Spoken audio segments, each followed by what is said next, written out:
Asian games में भारत ने javelin throw के मुकाबले में गोल्ड जीता, सिल्वर जीता। गोल्ड गया खाते में किसके? नीरज चोपड़ा के। तो सिल्वर किसके खाते में गया? किशोर कुमार जेना। पेरिस 2024 ओलंपिक में इस वक्त सबसे ज्यादा उम्मीद अगर किसी से है तो वो है देश के हीरो नीरज चोपड़ा से, क्योंकि टोक्यो ओलंपिक में उन्होंने गोल्ड जीता था और इसके बाद जिस तरह से उन्होंने लगातार विश्व पटल पर वर्ल्ड चैंपियनशिप में अपनी मौजूदगी दर्ज कराई और हाल ही में हुए वर्ल्ड चैंपियनशिप में डायमंड एथलेटिक्स वर्ल्ड चैंपियनशिप में गोल्ड जीता, तब तो लगता है कि नीरज चोपड़ा इस बार भी गोल्ड लेकर आएंगे। लेकिन जैवलिन थ्रो में सिर्फ नीरज चोपड़ा नहीं है, एक और खिलाड़ी है जो ठीक उनके पीछे पीछे चल रहे हैं। जी हां, मैं बात कर रहा हूं किशोर कुमार जेना की, और किशोर कुमार जेना में वो दम है कि वो मेडल जीत सकते हैं। उसकी वजह आपको बताएंगे कि आखिरकार हम क्यों इतनी उम्मीदें किशोर कुमार जेना से भी लगा रहे हैं। लेकिन अच्छी बात है ना, एक ऐसा इवेंट जिसमें भारत के 2 खिलाड़ी पदक पाने में बड़े दावेदार हैं। गोल्ड भी आए, सिल्वर भी आए। आखिरकार गोल्ड तो एक ही है, किसी एक को मिलेगा, लेकिन दूसरा पदक भी है, वो भारत की झोली में क्यों ना आए। इसीलिए इन दोनों खिलाड़ियों से अब उम्मीद बढ़ गई है। अब किशोर कुमार जेना की बात हम कर रहे हैं तो बताते हैं उनके बैकग्राउंड भी थोड़ा बहुत। 6 सितंबर 1995 में इनका उड़ीसा में जन्म हुआ था। लेकिन किशोर कुमार जेना कभी भी जैवलिन थ्रोअर नहीं बनना चाहते थे। उनकी पसंद थी वॉलीबॉल। जी हां, वॉलीबॉल खेलते थे। लेकिन ऐसा क्या हुआ उनकी जिंदगी में कि उन्होंने वॉलीबॉल खेलना छोड़ दिया और हाथ में भाला यानी कि जैवलिन पकड़ लिया।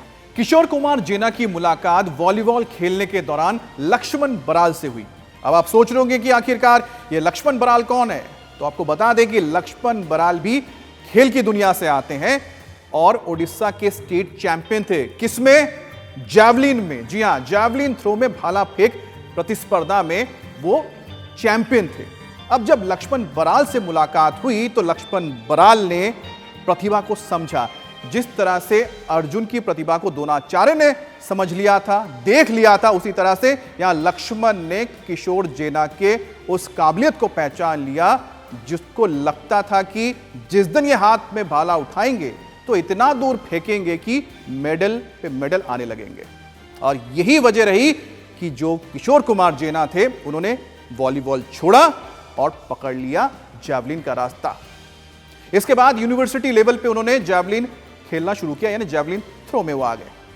अब भाला फेंक इवेंट के कई ऐसे प्रतिस्पर्धा होती रहे, यूनिवर्सिटी लेवल पर उन्होंने अच्छा किया, मेडल जीते और इसी की बदौलत एक बड़ी कामयाबी उनके हाथ लगी। और वो क्या थी? सीआईएसएफ की नौकरी उनको मिल गई। और उस वक्त उनको इस नौकरी की बेहद जरूरत थी, क्योंकि सामान्य परिवार से आते थे और ऐसे में परिवार को जिस नौकरी की या फिर आर्थिक मदद की जरूरत थी वो किशोर कुमार जेना को अपने इस जैवलिन इवेंट के जरिए, इस खेल के जरिए मिली, सीआईएसएफ के नौकरी की बदौलत। अब किशोर कुमार जेना के लिए 75 मीटर का बैरियर क्रॉस करना लक्ष्य बन गया था, जिंदगी का मकसद बन गया था। 2021 में उड़ीसा में स्टेट चैंपियनशिप शुरू हुए और इसमें किशोर कुमार जेना ने 76 मीटर तक भाला फेंका और अपने लक्ष्य को हासिल कर लिया। इसके बाद पीछे मुड़कर नहीं देखा उन्होंने। लेकिन ऐसा वक्त फिर से आया उनके जीवन में कि वो कहीं फंस गए, अटक गए और उनको लगा कि मुझे तो अब इस खेल से छोड़ देना चाहिए, इस खेल से दूर चले जाना चाहिए। लेकिन ऐन वक्त पर उनको सलाह काम आई किसकी? उनके पिताजी की। जी हां, पिता ने बेटे की मानसिक स्थिति को समझा और उस वक्त उन्हें वो शिक्षा दी कि जिसने जेना की जिंदगी बदल दी। अब देखिए, 75 के फेर में फंस गए थे, फिर 80 के फेर में फंस गए। पहले 75 मीटर का बैरियर क्रॉस नहीं हो रहा था, बाद में 80 का नहीं हो रहा था। काफी कोशिश कर रहे थे जेना, लेकिन पार नहीं कर पा रहे थे। उनको बीच में लगा कि बस अब मैं खेल नहीं सकता, अब मैं छोड़ देने वाला हूं। और वो भी कब सोचा? ठीक वर्ल्ड चैंपियन होने जा रहे हैं, वर्ल्ड चैंपियनशिप के ठीक पहले उन्होंने मन बना लिया था कि मैं ना इवेंट में जाऊंगा, ना पार्टिसिपेट करूंगा और मैं रिटायरमेंट ले लूंगा, खेल को ही छोड़ दूंगा। उसी वक्त उनके पिता ने उनसे बात की और कहा कि नहीं, तुम्हें मैदान हार के नहीं छोड़ना है। लक्ष्य अगर तुमने रखा है तो अपने लक्ष्य को हासिल करो, उसके बाद यहां से निकलो। और अगर तुमने लक्ष्य पाने के लिए पूरे जी जान से ताकत लगाई तो तुमको कामयाबी मिलेगी। और देखिए हुआ क्या उसके बाद वर्ल्ड चैंपियनशिप में भले ही मेडल ना मिला हो, लेकिन किशोर कुमार जेना ने 84.77 मीटर तक भाला फेंका। कहां 80 में फंसे हुए थे और कहां लगभग 85 मीटर तक वो पहुंच गए।